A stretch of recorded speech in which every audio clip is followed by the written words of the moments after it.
Pengadilan Negeri Jakarta Selatan menerima dan mengabulkan permohonan Gubernur Kalimantan Selatan Syahbirin Nur atas penetapan statusnya sebagai tersangka oleh Komisi Pemberantasan Korupsi.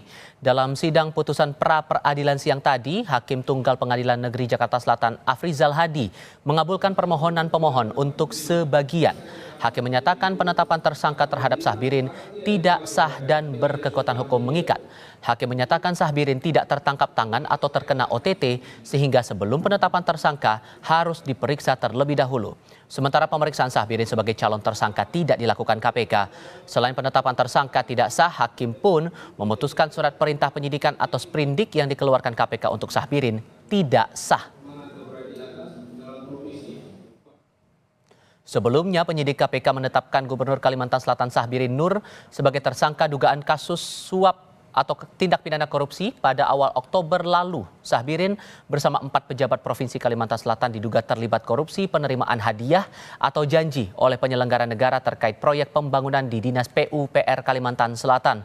Sementara 2 tersangka lain merupakan pihak swasta. KPK menyita uang sebesar 12,1 miliar rupiah dan $500 Amerika Serikat. Kementerian Dalam Negeri akan meminta penjelasan kepada Gubernur Kalimantan Selatan Syahbirin Nur yang tiba-tiba muncul usai menghilang tak lama setelah ditetapkan sebagai tersangka oleh KPK.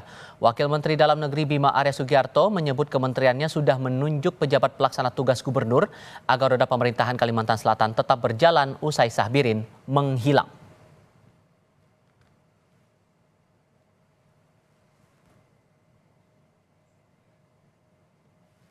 Ya, kami kan sudah menunjuk pelaksana begitu ya, supaya roda pemerintahan berjalan begitu. Nah, kalau kemudian beliau aktif kembali, maka tentu akan dilakukan penyesuaian dan meminta keterangan langsung dari yang bersangkutan begitu. Kemarin kan karena keberadaannya tidak diketahui, ya ketika kemudian aktif kembali ya pasti akan dilakukan penyesuaian dan meminta penjelasan dari beliau. Artinya nggak dipermasalahkan untuk memimpin lagi dulu ya Pak, selama prosesnya masih belum dijalankan? Nanti kita akan minta penjelasan kepada beliau. Ya.